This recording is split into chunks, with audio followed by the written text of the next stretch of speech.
En el nombre del Padre, del Hijo y del Espíritu Santo. Señor, nos encomendamos a ti.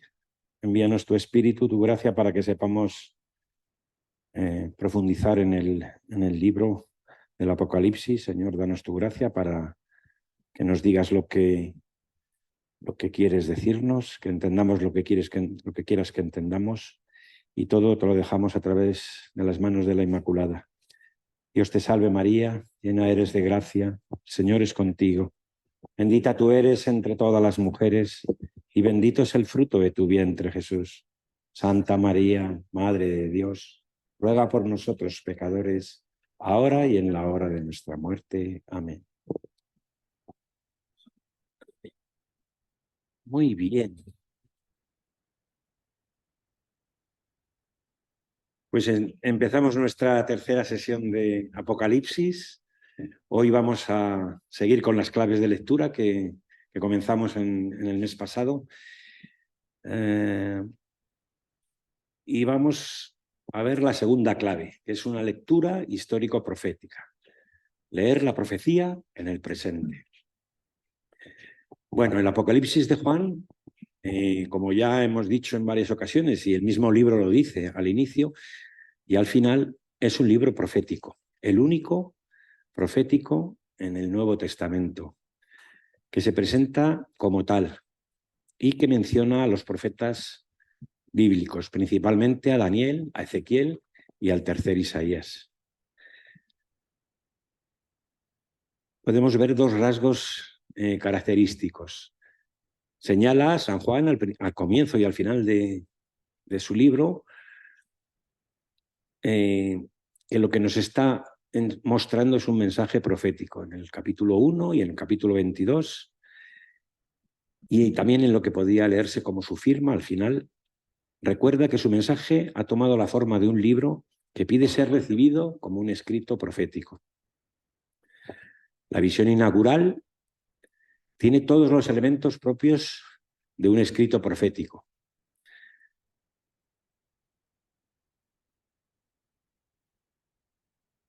Resalta, en primer lugar, la vocación, la llamada de Dios al profeta y la investidura del profeta.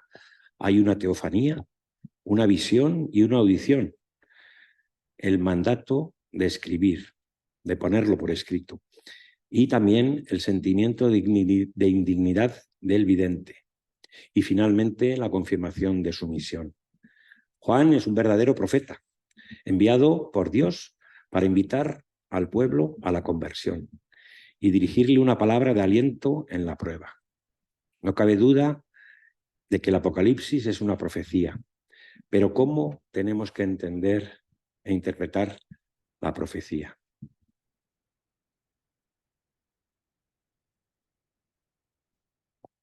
Bueno, profecía viene del griego pro, que significa delante, y femi, que significa hablar. Es decir, hablar de antemano, predecir unos acontecimientos que han de tener lugar en el futuro. Aunque la profecía del Antiguo Testamento adquiere un nuevo y pleno significado en la persona de Jesús, no significa que este sea el único significado. La lectura de la profecía bíblica debe realizarse siempre, como hemos hablado en otras ocasiones, desde su contexto original. Para comprender, por ejemplo, al profeta Amós o al profeta Isaías, por ejemplo, tenemos que comprender y meternos en los problemas y en las circunstancias de la situación sociopolítica del Israel del siglo VIII a.C. Los profetas bíblicos son más bien hombres del presente que del futuro. Su materia prima es la actualidad. Amós, Isaías, Jeremías, Ezequiel fueron profetas precisamente porque supieron ser hombres de su tiempo, particularmente sensibles al contexto social y religioso y particularmente sagaces ante los desafíos a los que se enfrentaba el pueblo. Según la imagen de Isaías del capítulo 21, los profetas son centinelas. Donde otros están dormidos o se muestran complacientes con el poder, despreocupados de lo que está ocurriendo en la sociedad y en la religión de su tiempo y de su pueblo, los profetas vigilan y saben ver lo que muchos otros no ven o se niegan a ver. La fuerza de su mensaje viene de su arraigo en la actualidad. Y lo que intentan cambiar no es el porvenir, sino el presente. Eso es lo que les interesa. La referencia a la historia es simplemente indispensable para interpretar bien el mensaje de los profetas. Fácilmente comprenderemos, por ejemplo, la tarea de Amós en un tiempo de prosperidad, de lujo para algunos, privilegiados y de inconsciencia general a propósito de la opresión de los pobres. Estamos hablando del siglo VIII a.C. Es diferente, absolutamente diferente de la de Jeremías, que tiene que acompañar al pueblo en la prueba trágica del destierro. Estamos hablando de comienzos del siglo VI a.C. Y exactamente lo mismo ocurre con la profecía del Apocalipsis. Es absolutamente necesario pasar por la historia para comprender el porqué y el cómo de las posiciones que adopta Juan, el profeta. ¿Quiere decir esto que la profecía se limita al presente inmediato y que no tiene nada que decir sobre el futuro? Pues evidentemente no. Son hombres del presente, pero también los profetas son incondicionales de la esperanza. Sí, les interesa el futuro, pero no un futuro cualquiera. Tienen la misión de decir hasta qué punto Dios se compromete a forjar un futuro de felicidad y de justicia, no solo para su propio pueblo, sino para toda la humanidad. Muchos oráculos, muchas visiones del Señor comienzan con estas palabras: en aquellos días, o aquel día, o vendrán días. Anuncian unas veces juicio y con más frecuencia lo que hacen es anunciar una noticia de salvación. Por tanto, los profetas tienen mucho que decir sobre el futuro, pero fijaros, se cuidan muy mucho de fijar un plazo fijo o de proponer una fecha posible. En todo el corpus profético no encontramos más que 7 versículos que hablan del futuro y están en los libros de Isaías y de Jeremías. El oficio del profeta no es realmente el de un adivino. 5 fechas que tenemos que tener en cuenta para centrarnos en lo que San Juan nos está contando.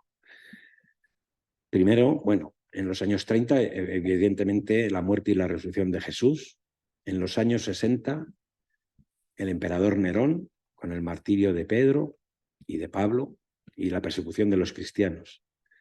En los años 70, cuando Tito destruye Jerusalén y el templo.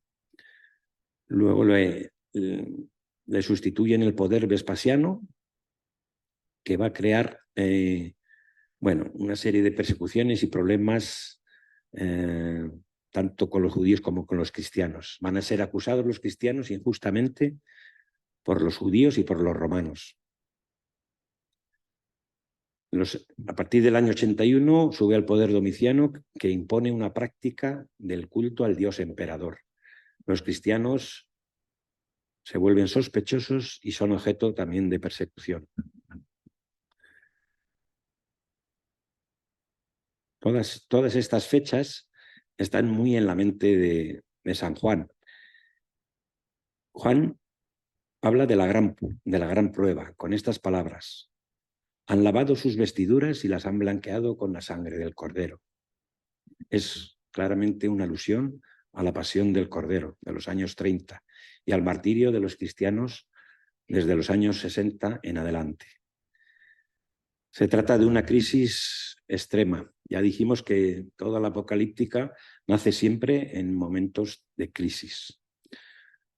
Ya lo veremos más adelante, pero 3 de los 4 jinetes, así como las 7 trompetas y las 7 copas, presentan una situación de miseria, de desgracia y de amenazas. El Apocalipsis es un libro atormentado, y con razón. Los acontecimientos que rodearon a la persecución de los cristianos y a la caída de Jerusalén trajeron consigo suficientes horrores para inspirar un libro semejante. En esta situación de crisis hay, sin embargo, 2 problemas particularmente agudos que Juan siente con especial viveza y que estructuran todo el libro. Juan y su comunidad se definen respecto a sus raíces judías, son judíos, y se sitúan frente al poder imperial romano. No pueden ni quieren renegar de sus raíces judías, evidentemente, pero tampoco pueden silenciar la novedad que ha supuesto la resurrección y el Evangelio de Cristo. Por tanto, conjugan con continuidad y novedad. Además, tienen que situarse frente al poder romano, el poder del imperio, y sobre todo frente a la práctica creciente que los emperadores van a obligar en todas las provincias romanas al culto al dios emperador. Los emperadores se convierten en Dios. Esto va a quedar reflejado en el libro del Apocalipsis, ya lo veremos más adelante. Y evidentemente este culto al dios emperador es pues una situación irreconciliable con la fe cristiana y que provocará muchos tormentos y persecuciones. El Apocalipsis es un libro de combate. Habla más veces de guerra o de hacer la guerra que todo el resto del Nuevo Testamento. Habla 15 veces de las 25 veces que se habla en el Nuevo Testamento sobre guerra. ¿Y de qué guerra se trata? Pues esencialmente es la guerra entre la bestia, la serpiente, contra los creyentes y contra los santos. De hecho, este enfrentamiento terrenal es la dimensión directamente visible del combate entre la bestia y el cordero que veremos en los capítulos 17 y 19. Juan intenta concienciar a los creyentes del verdadero alcance de este combate a través de una lectura política del Apocalipsis. Juan va a denunciar las prácticas idolátricas del poder imperial romano, invitando a todos los creyentes a resistir los asaltos de la bestia. En el capítulo 13 lo veremos. Hay dos preguntas que son terribles. ¿Quién como la bestia? ¿Quién puede luchar contra ella? El Apocalipsis es una verdadera lucha contra el poder imperial. Todas las imágenes que Juan emplea para describir a la bestia tienen un carácter monstruoso, ya lo veremos. Por eso mismo, Juan no ahorra palabras virulentas o monstruosas para hablar de los que se inclinan bestialmente ante la bestia. Para él se trata de personas infieles, idólatras, mentirosas. El Apocalipsis también es, y sobre todo, y lo más importante, un canto de victoria. En él encontramos 17 de los 28 empleos del verbo vencer en todo el Nuevo Testamento. En él, en el Apocalipsis, se celebra la gran victoria del Cordero sobre la bestia y sus partidarios. El Cordero es el gran vencedor. Ya vimos en la sesión pasada todos los títulos cristológicos, mientras que la bestia es la gran derrotada, como veremos en los capítulos 19 y 20, hacia el final del Apocalipsis. Pero lo importante es que todos los creyentes están asociados a esta victoria. No es una victoria de una persona en particular, sino que se hace extensible a toda la humanidad, a todo el que oye lo que el Espíritu dice a las iglesias, que veremos en los capítulos 2 y 3 cuando el Señor se dirige, el ángel se dirige a las 7 iglesias, que como ya anticipamos, se refiere a la Iglesia universal. Pues todos estos que oyen lo que el Espíritu dice a las iglesias, será declarado vencedor con el Cordero.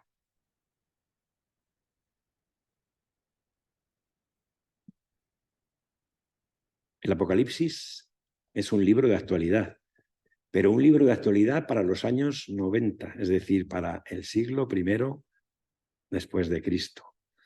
Antes de convertirlo por propia iniciativa nosotros en un libro de actualidad para nuestro siglo, el XXI, hay que ver cómo logró responder a los desafíos de esa época.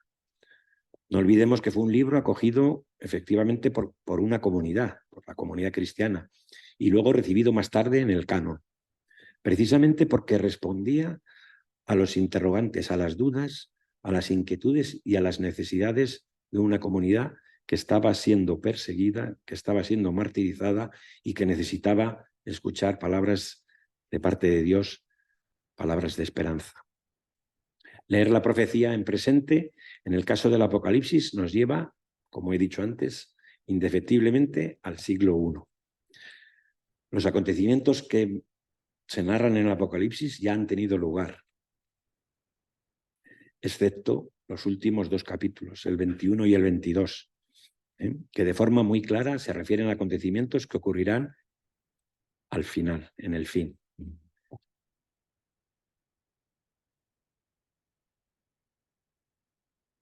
Esto significa que para nosotros estos acontecimientos son cosa del pasado. La ruptura con el judaísmo, la persecución a los cristianos, el culto al emperador, pero no cabe la menor duda de que esto también nos suena en nuestros días, ¿no? Y es que la profecía siempre, siempre va más allá de su tiempo. Tiene un cumplimiento específico, pero siempre trasciende en la historia. No olvidemos que el autor escribía ante todo para su tiempo. Y si hay una época en la que el libro del Apocalipsis ha sido actualidad, ha sido precisamente el final del siglo I. ¿Por qué debemos empeñarnos en ver aquí una descripción anticipada de nuestra historia moderna? ¿Por qué empeñarse en señalar fechas y nombres en cumplimiento en nuestra época? Los nombres y las fechas son Domiciano, los años 90 y sin duda el recuerdo del emperador Nerón. No tanto Hitler o Bin Laden o el imperialismo americano, ni tampoco el comunismo ateo, aunque veremos que también, ¿no? Juan, el profeta, no es un futurólogo, no es un Nostradamus del siglo I. Es un creyente y un testigo de todo lo que está ocurriendo en los años 90. Por eso es importante que sepamos apreciar este gran servicio que hizo a sus contemporáneos, para inspirarnos a nosotros mismos y, bueno, con la misma fuerza para que tengamos ánimo y proseguir ese combate que ha trascendido 20 siglos después.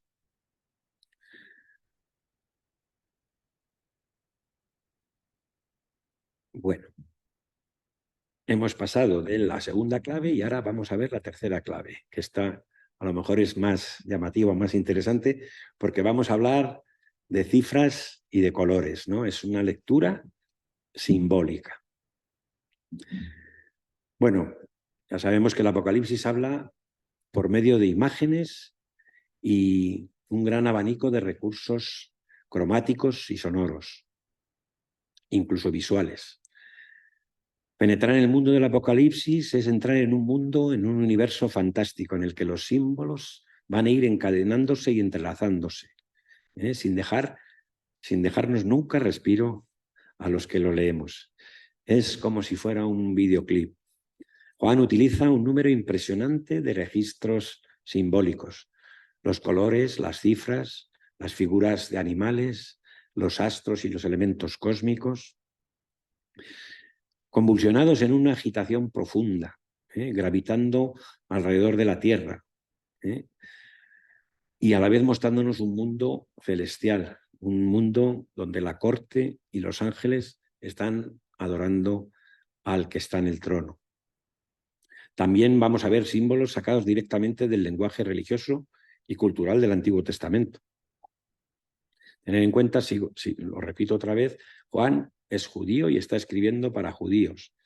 Es decir, todo lo que van a escuchar de palabras de boca de Juan, los judíos lo van a entender porque ellos tienen un gran conocimiento del Antiguo Testamento. ¿Qué quiero decir con esto? Pues que para entender el Apocalipsis hace falta saber un poco o bastante del Antiguo Testamento, ¿vale? Pero no os preocupéis porque iremos poquito a poco. A primera vista nos puede parecer que es todo muy complicado, porque si para leer el Apocalipsis nos tenemos que leer todo el Antiguo Testamento, pues vaya lío, ¿no? Pero bueno, como siempre, vamos a meternos en un laberinto y un laberinto que tiene salida.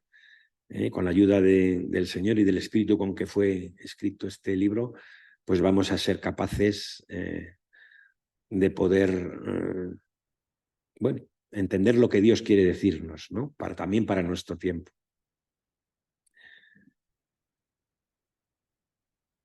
Ya os digo, la riqueza y la originalidad del Apocalipsis viene en toda esta simbología, ¿no? que San Juan va a utilizar, y va a utilizar continuamente a través de comparaciones. Él siempre cuando va a intentar mostrarnos lo que él está viendo, va a utilizar comparaciones, va a emplear expresiones como esto es parecido a, semejante a, es como, lo vamos a ver en el libro, porque él está viendo algo que no es descriptible con las palabras, ¿no? Entonces siempre tiene que decir, pues apareció como un hijo de hombre o apareció como la figura de... Siempre va a dar unas comparaciones. Esto también es muy del estilo de San Juan y en muchas ocasiones nos va también a dar la clave de lo que significa lo que está viendo. Él mismo tiene conciencia de que está utilizando un lenguaje imaginado. Hacer esta lectura simbólica del Apocalipsis no es imponerle al libro un sentido misterioso, oculto, porque como ya os he dicho, el mismo Juan se va a encargar también de desvelarnos muchos de los signos y de los símbolos que está viendo.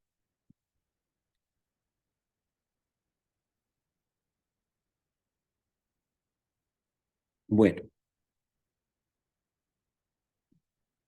yendo de lo conocido a lo desconocido, podemos ver en principio 4 series de símbolos. La primera serie son símbolos que están decodificados o descifrados por Juan.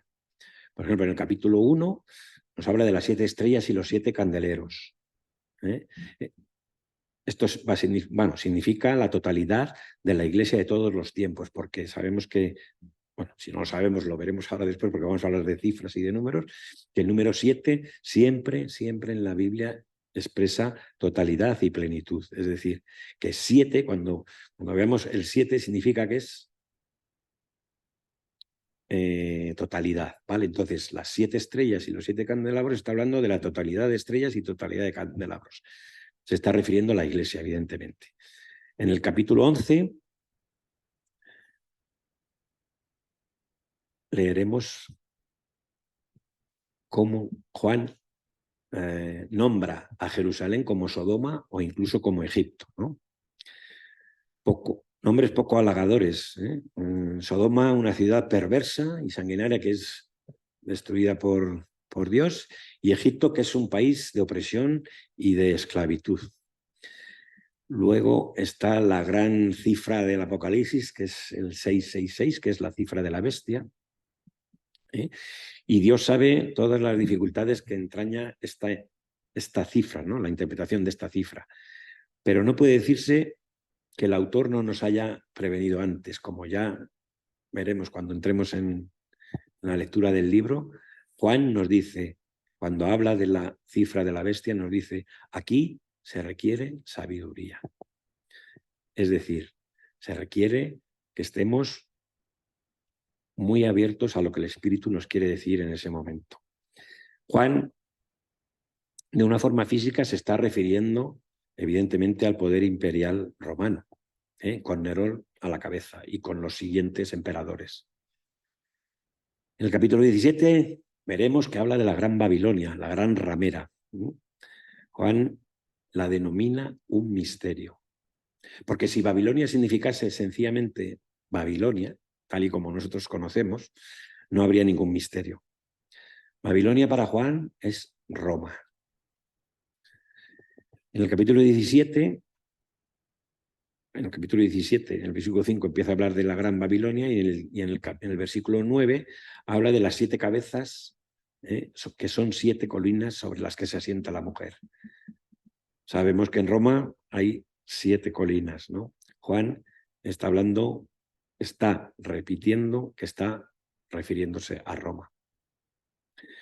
En una segunda serie podemos ver símbolos que son universalmente conocidos o interpretados, ¿no? La espada grande que se le da al segundo jinete en el capítulo 6, por ejemplo, es de violencia asesina y guerrera.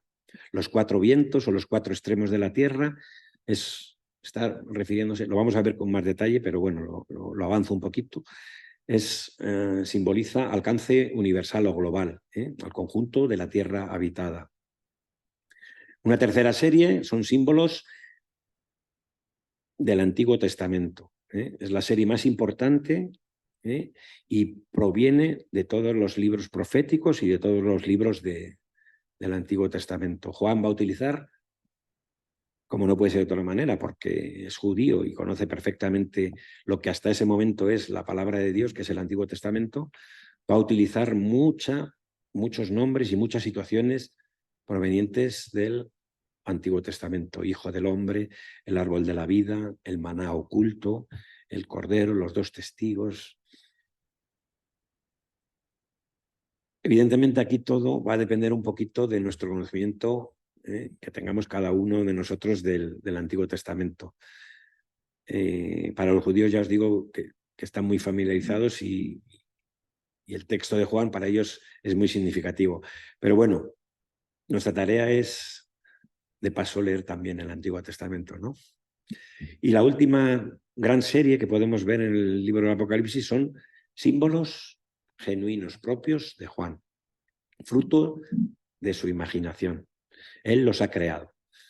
Y nos vamos a detener más particularmente en esta serie mostrando cómo Juan, con un uso magistral e ingenioso y muy coherente, nos va a mostrar una simbología cargada de colores y de cifras.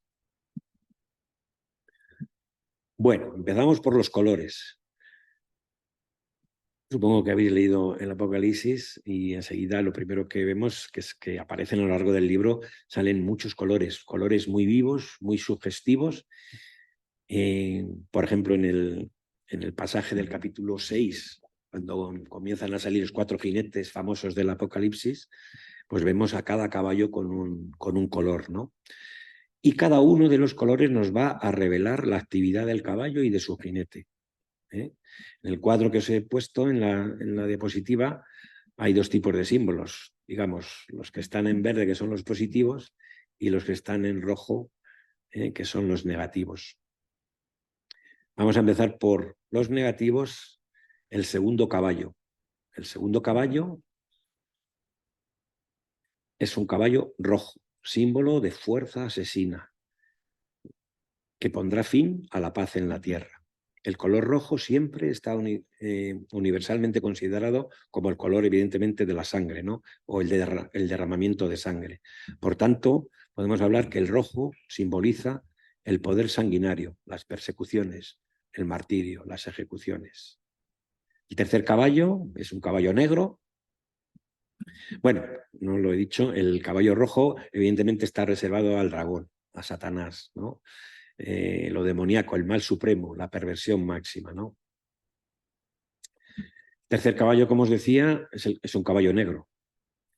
Aunque aquí Juan hace una descripción un poco más ligera, más vaga, sí es verdad que anuncia un periodo de carestía, de hambruna, de penuria, ¿no? De desgracias, de miseria, de pobreza.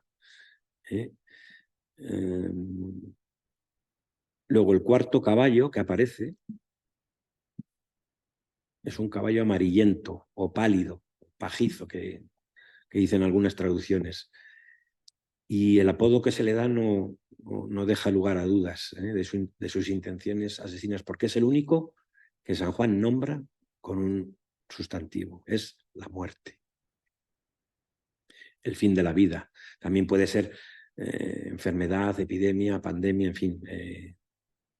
Podemos sacar muchos sinónimos de lo que es eso: muerte, desolación, el fin de la vida, en definitiva. Luego tenemos, voy a saltarme el último para ir a los positivos. El primer caballo es un caballo blanco. Es un símbolo y una interpretación muy distinta a los otros 3 caballos. En primer lugar, cuando se menciona el caballo blanco y a su jinete en el capítulo 19, no cabe duda alguna de que se trata de Cristo. En segundo lugar, su actividad, la actividad de este jinete que va sobre el caballo blanco, es únicamente la de vencer. Pues bien, en el Apocalipsis este verbo se aplica principalmente a la victoria de Cristo con su resurrección. De todas formas, en todos los demás lugares de la Biblia también, el caballo blanco es sinónimo de buena nueva y de victoria. Evidentemente es un color reservado a Cristo por su resurrección, aunque también podemos aplicarlo a los santos, a la santidad, a los mártires, aquellos que han lavado, que han manchado sus vestiduras, ¿no? Como vemos, aunque salen muchos colores, hay dos colores que ocupan el primer plano de la escena, el rojo y sus derivados, el púrpura, el escarlata, que también están relacionados con el mundo de la bestia, persecuciones sangrientas, y el blanco, por otro lado, relacionado con el mundo del Cordero y con la resurrección. De estos dos colores veremos con toda claridad que el blanco es el que domina, pero no es un blanco apagado, desleído, es un blanco radiante, como vimos en la pasada sesión, de un Cristo radiante, glorioso, esplendoroso. Bueno, el color dorado habitualmente está reservado a la liturgia y también hace siempre referencia a lo divino, ¿no? En definitiva, a Dios, a la autoridad divina o a su presencia. Mientras que el púrpura o el escarlata es un color reservado en el Apocalipsis para Babilonia, para la gran ramera. Es decir, está reservado al pecado, a la corrupción, a la blasfemia. También tiene otras significaciones como riqueza, ¿no? Y también de penitencia o de duelo.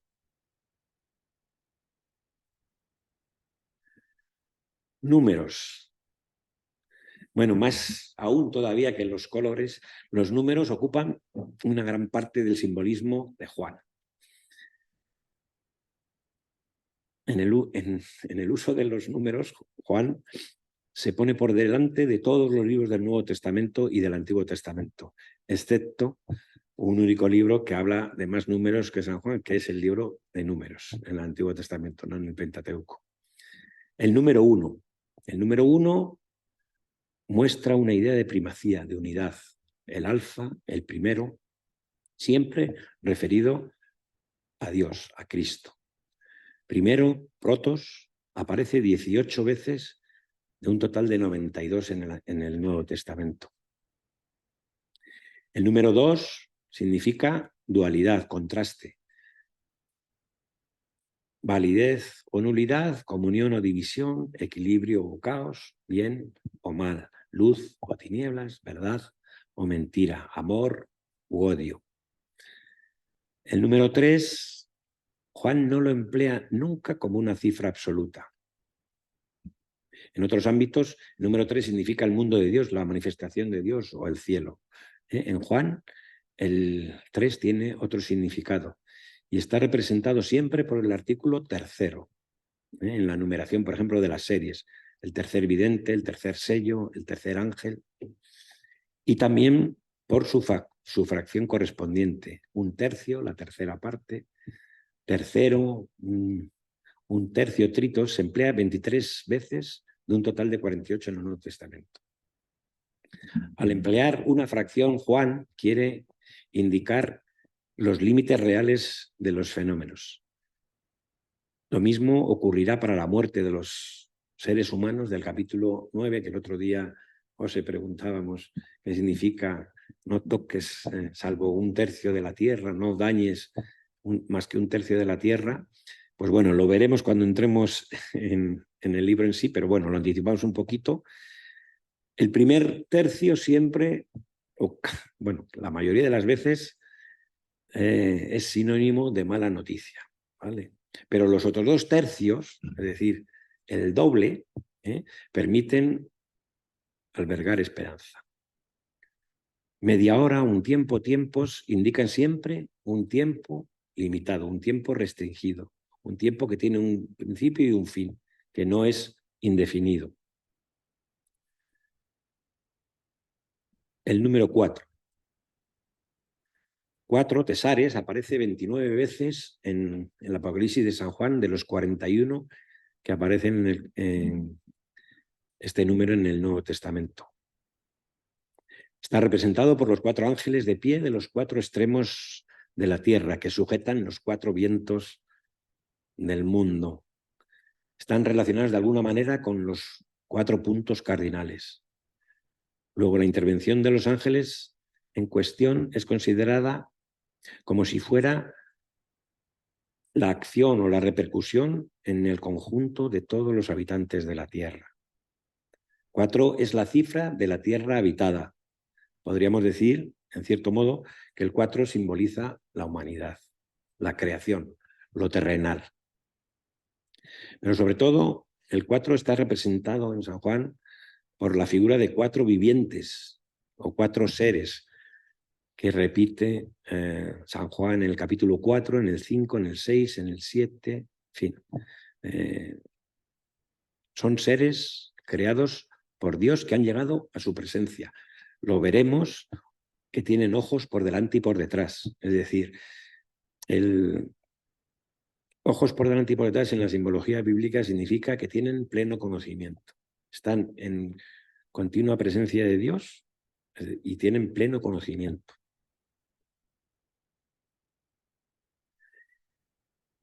Y veremos que San Juan nos presenta a esos 4 vivientes y nos los describe. Está hablando evidentemente de los 4 evangelistas, el león, que simboliza a San Marcos. La Iglesia siempre, San Jerónimo nos dice que San Marcos está representado por la figura de un león, aunque también San Juan Bautista, ¿no? Recordemos que tanto San Juan Evangelista como Marcos fueron discípulos de San Juan Bautista antes de llegar el Señor. Vale. El león siempre tiene una significación de realeza, ¿no? Podríamos también, hay quien dice que el que hace una interpretación, una clave de lectura del Apocalipsis histórica, dice que este león significa o simboliza a los apóstoles, ¿no? A los misioneros, a los primeros que anuncian a Cristo. El toro, que representa a San Lucas, significa fuerza, sacrificio. Y, como os digo también, algunos autores lo acoplan al tiempo de los mártires, ¿no? Luego está el hombre, que está simbolizando a San Mateo. Básicamente, el padre de la Iglesia, en concreto San Jerónimo, que estudiaron mucho todos los textos bíblicos, le han adjudicado esta figura de hombre a Mateo, porque si empezáis el libro del Evangelio de Mateo, veréis que comienza con la genealogía de Cristo, el origen humano de Cristo. Y esto siempre tiene sus significados entrelazados, ¿no? Es la imagen y semejanza. Esa imagen y semejanza que perdió el hombre en el paraíso, en los orígenes, ¿no? Y hay quienes dicen que simbolizan a los padres de la Iglesia, a los que sucedieron a los apóstoles. Recordamos que estamos finales del siglo I y que todo esto, digamos que está haciendo una crónica de lo que está ocurriendo, ¿no? Y por último, el águila, que siempre los padres de la Iglesia han visto en ella a Juan, significa profundidad, altura de miras, discernimiento, y hay quienes dicen que sí, que simboliza a los místicos. En definitiva, y de hecho, San Juan es un místico, es, como decíamos en la pasada sesión, es un cristiano contemplativo. El número 6 simboliza al hombre, a la humanidad. El hombre fue creado el sexto día, pero también significa imperfección, evidentemente, por el pecado original, algo incompleto, sino imperfección en el sentido de pecado, algo que no llega a 7, que es plenitud, ¿no? Y evidentemente 3 veces 6 significa pues una imperfección total, pero como veremos en este caso, significa algo más que imperfección, significa corrupción, significa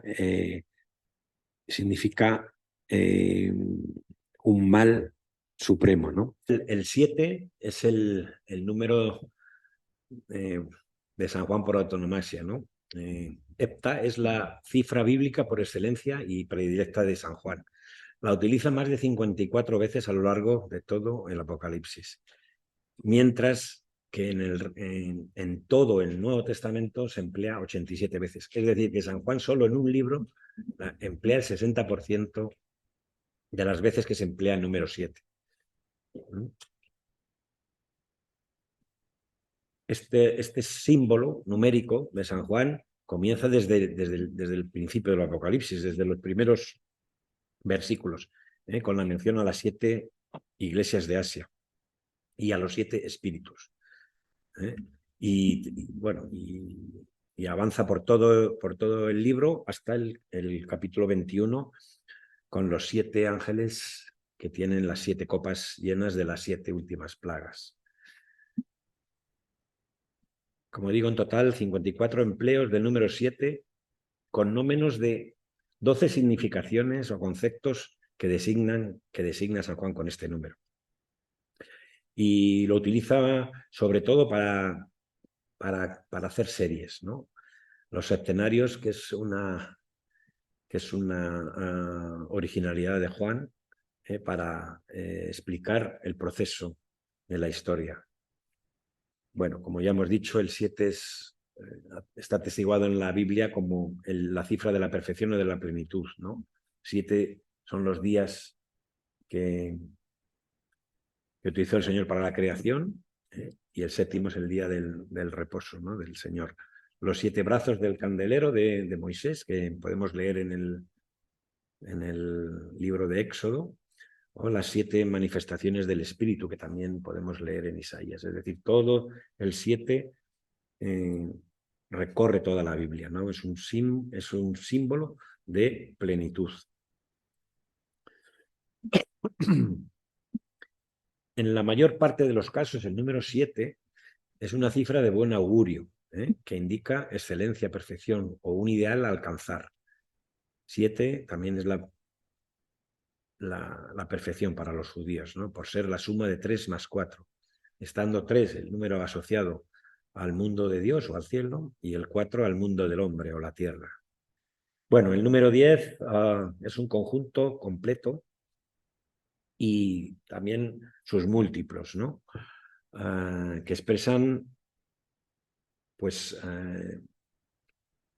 multitud o grandeza o un tiempo muy extenso, ¿no? Larga duración, ¿no? Por ejemplo, el número 40 es 4 por 10, que es un tiempo de prueba, ¿no? En la Biblia, un tiempo de conversión, un tiempo de preparación.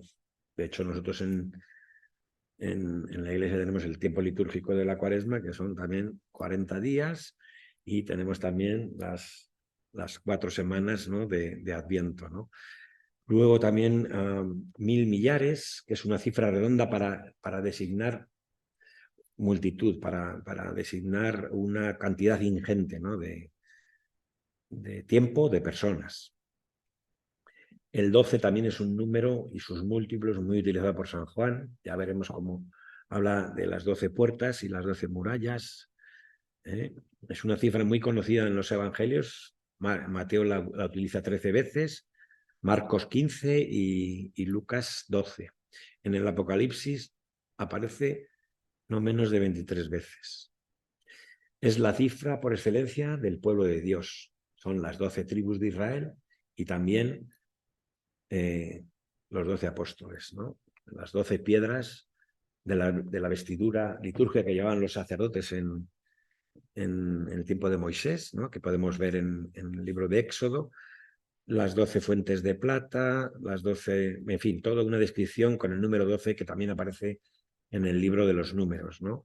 Las 12 tortas ofrecidas el día del sábado, como la alianza perpetua, que podemos ver en Levítico, los 12 codos del altar que nos muestra el profeta Ezequiel, o, como os he dicho, los 12 apóstoles de los que hablan los evangelios, ¿no? o los 12 canastos llenos de trozos de pan del Evangelio de Marcos. Juan utiliza y extrae el 12 tanto del Antiguo Testamento como del Nuevo, porque en la fecha en la que Juan está escribiendo el Apocalipsis, evidentemente ya están circulando los evangelios, ¿no? No como los tenemos ahora nosotros en nuestras casas, todos en un libro, sino que se leían, bueno, al principio en el templo y luego en las sinagogas. Con la destrucción del templo, pues se leían tanto las cartas paulinas de San Pablo como todos los escritos de los apóstoles, se leían en las sinagogas, ¿no? Es decir, coge el número 12 y con el 12 une Antiguo y Nuevo Testamento. Bueno, como os digo, el 12 indica el pueblo de Dios, es la descendencia anunciada en el protoevangelio, en el libro del Génesis, en el capítulo número 3, que ya anticipa que será perseguida por la serpiente, por el dragón, pero que será protegida por Dios y que hoy hemos leído en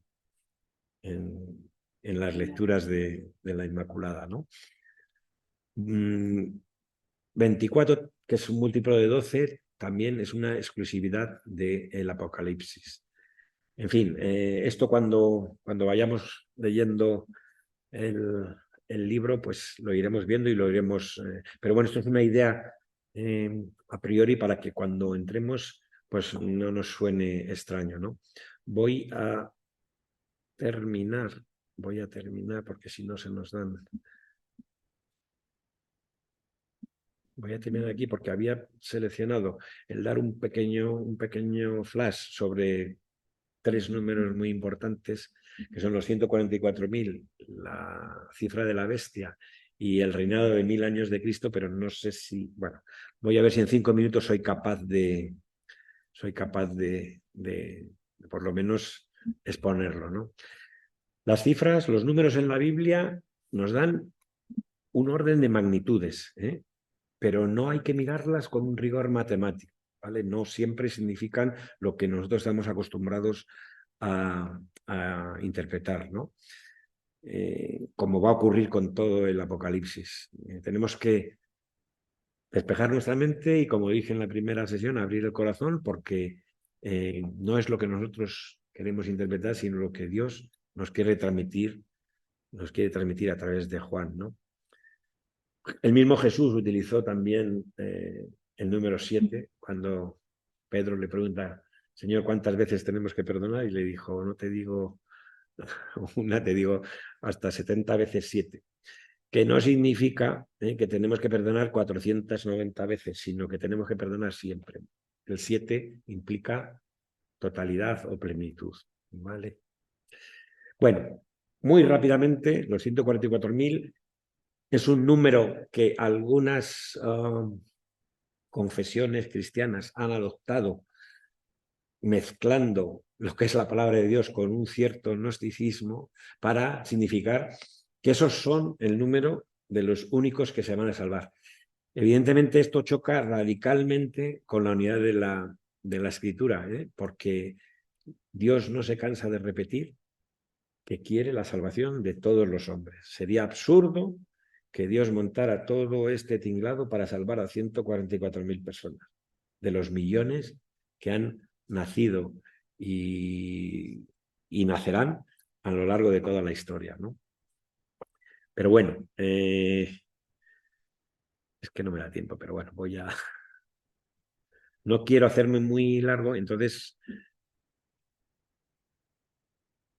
habla de los 144.000 marcados con el sello, que esto es una visión sacada del libro de Ezequiel, ¿no? Son los salvados, pero es un número simbólico, no es un número real. Representa una multitud, representa simbólicamente al pueblo de la primera alianza, ¿no? Que está... Y bueno, hay que añadir que en el capítulo 7 habla que después de estos 144.000 marcados con el sello, aparece una muchedumbre que ningún hombre podía contar. Y vuelvo a repetir, y es porque Dios, el Dios del Apocalipsis, quiere la salvación de todos. Ya lo veremos, incluso de los que blasfeman contra el Cordero, ¿no? Es muy importante entender que Juan no predica, no nos transmite lo que está viendo, lo que Dios le dice, no nos predica una conversión en base al miedo, que bueno, que podíamos pensar, ¿no? Que podíamos quedar excluidos de este número, ¿no? Sino a una conversión por la fe, ¿no? Por el poder de la resurrección de Cristo. Lo veremos cuando lleguemos al capítulo 7 y luego al 14, que veremos a los 144.000, porque ahora estoy dando una introducción, pero luego con el texto bíblico lo veremos mucho mejor. Y además que es mucho más agradable que mi voz. Bueno, la bestia y su cifra. Viene en el capítulo 13, y este es otro gran número apocalíptico que está muy mal interpretado a lo largo de toda la historia, incluso tergiversado. Como os he dicho antes, el mismo Juan nos dice que hay que proceder con precaución y con sabiduría para saber qué simboliza este número. Y este número expresa un total, una suma. Ya sabéis que a los judíos les gusta mucho la gematría y la cabalística, y entonces empezaron a ver porque ellos ponen un número a cada letra, y entonces pues vieron en Nerón la cifra de los 3 seises, ¿no? Pero bueno, es importante saber que Juan está escribe el Apocalipsis en griego, pero sus lectores conocen el griego, y se refiere a un personaje fácilmente reconocible por el pueblo. No está hablando de... Lo que pasa que tener en cuenta que estamos en un periodo de persecución, y entonces también Juan utiliza muchas veces algo que solo su público conoce. ¿Vale? Los romanos no lo conocen, pero su público al que va dirigido el Apocalipsis, que es el pueblo de Dios, pues lo conoce, ¿no? Aunque él, evidentemente, relaciona la cifra de la bestia con el poder imperial romano. En ese momento de gran persecución, de gran martirio. Recordemos que fue una época, bueno, pues muy complicada, ¿no? Juan dice que es una cifra humana, comprensible por el hombre y limitada al mundo humano, ¿no? Bueno, el 666, en definitiva, ya lo veremos, designa el grado más alto de perversidad. El 666 es el enemigo público número 1 de la humanidad. Y finalmente, otro número que también ha llevado a muchas herejías, y sobre todo a partir del siglo II, siglo III después de Cristo, con el reinado de los 1000 años de Cristo, de una herejía que surgió en siglo II, siglo III, sobre el milenarismo, ¿no? Y yo he puesto aquí, bueno, pues cuatro interrogantes. Que el reino de los 1000 años es una buena noticia, es la victoria de Cristo, como ya leeremos, la derrota y el encadenamiento del dragón. ¿Quién estará en este reino de los 1000 años? Pues los testigos de Jesús y de la palabra de Dios participan de esa victoria. ¿El cómo? Pues bueno, no basta con ser creyente o ser bueno. Se requiere pagar un alto precio, vivir plenamente con las exigencias del Evangelio, ¿no? Del misterio pascual. No hay, por tanto, privilegiados, ni raptos, ni elegidos, sino que Dios, como os he dicho, quiere la salvación de todos. ¿Y cuándo? Bueno, pues ¿cuándo? Es siempre la pregunta más habitual. 1000 significa un periodo muy extenso, importante, pero no eterno. Recordemos que desde el principio, ya os digo, que se refutó esta herejía milenarista, y que incluso el gran San Agustín nos dijo, veían esta cifra como el tiempo de la Iglesia. ¿Vale? Podríamos decir que estos 1000 años del reinado de Cristo, según San Agustín, es el tiempo de la Iglesia. Y vamos a dejarlo aquí, porque ya solo nos quedarían 2 claves más que la vamos a hacer muy deprisa en la próxima sesión, aunque ya la tocamos de pasada, que es el tema del mundo de los apocalipsis. Es muy importante también. Yo os animo a que si, mira, por ejemplo, hoy estábamos hablando de uno de ellos, de la literatura apócrifa, ¿vale? Hay muchos apocalipsis apócrifos que no quieren decir que sean herejías, ya lo hablamos la otra vez, sino que son libros que no son palabra de Dios, pero que nos ayudan a ver también un poquito dónde se enmarca el Apocalipsis de San Juan, porque es una literatura que se ha realizado antes, en el siglo II, III antes de Cristo y en el siglo II, III después de Cristo, ¿no? Digamos que es esa literatura intertestamentaria entre los testamentos, ¿no? Que no son, hay que leer, no como palabra de Dios, pero que nos da mucha información. Por ejemplo, estábamos antes hablando del Evangelio apócrifo de la Virgen María, que nos da muchos datos y que ya hablamos en la otra sesión, que nos dan datos específicos, por ejemplo, de los nombres de los padres de la Virgen María, o nos hablan de los arcángeles. Y bueno, si tenéis ganas y os apetece, pues una buena lectura puede ser, por ejemplo, el Evangelio de la Virgen María, o ver algún apócrifo. Están todos en internet, no hace falta comprarlos, porque en cuanto pongáis apócrifos os van a salir. Y eso será el inicio de la siguiente sesión. Y nada más. Preguntas.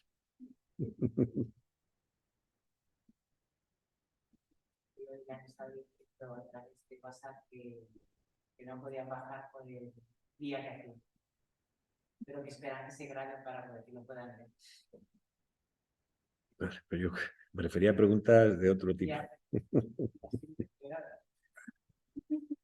Bueno, ¿alguna duda? Porque hemos visto tantas cosas tan deprisas. Nada. Es que es complicado. Es complicado porque estamos acostumbrados a este tipo, o a interpretar el Apocalipsis mal. ¿Vale?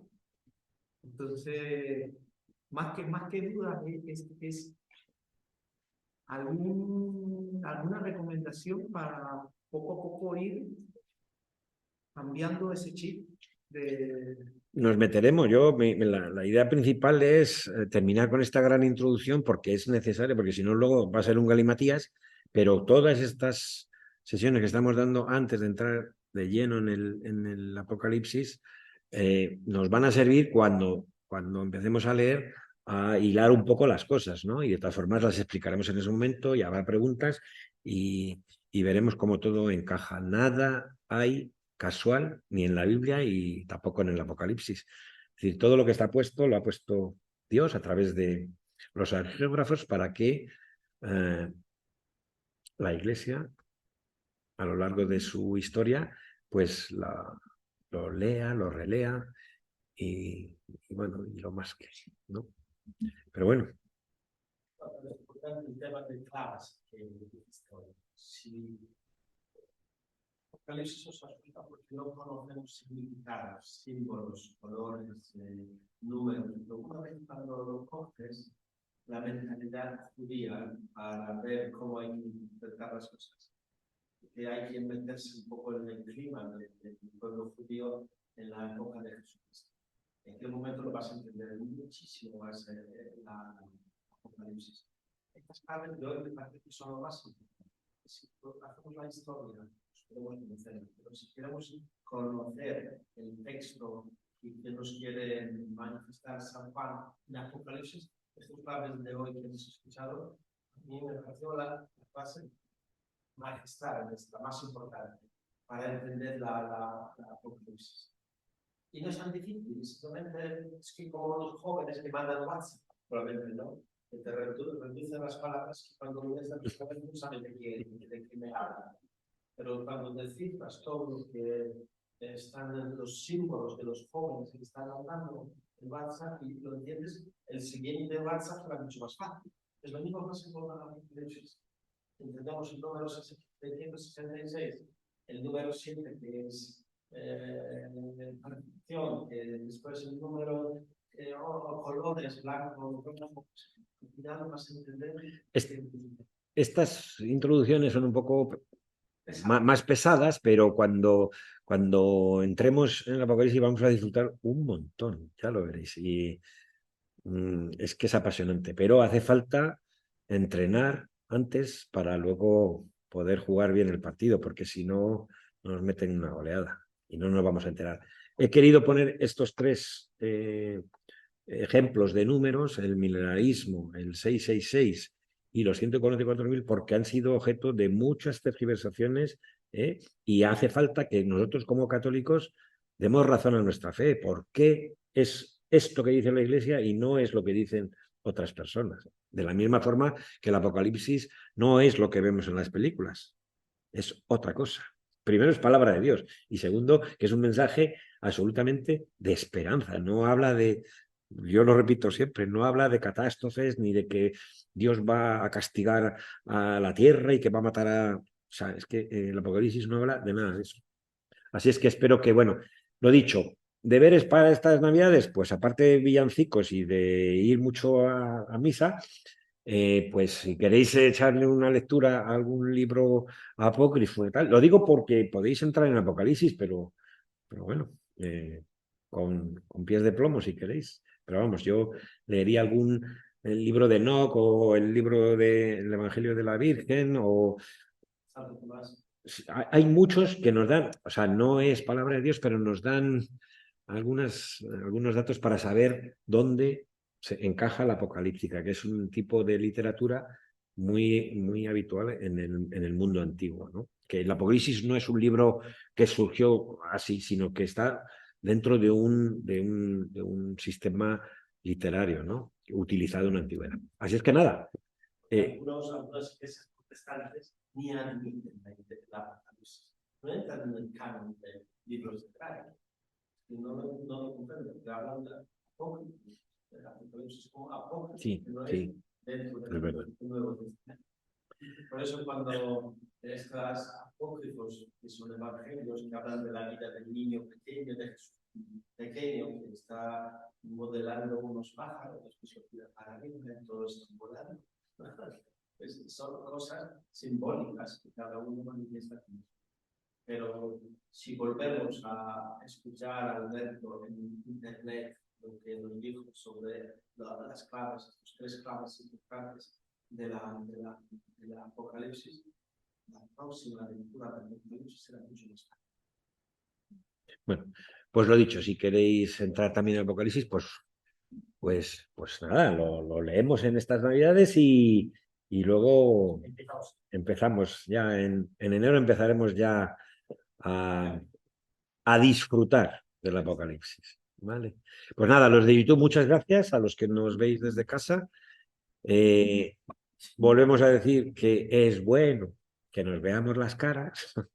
Os animo a que vengáis aquí a la parroquia, porque a partir del próximo año, pues ya no van a ser tanto estas charlas así, sino que vamos pues bueno, a compartir entre todos el último libro de la Biblia, con lo cual os animamos a que vengáis a la parroquia. Ya sé que hay días de frío y de lluvia, pero todos los días hay que comer, ¿no? Bueno, lo dicho, gracias, suscribiros al canal y os esperamos por la parroquia, ¿vale? Muchas gracias.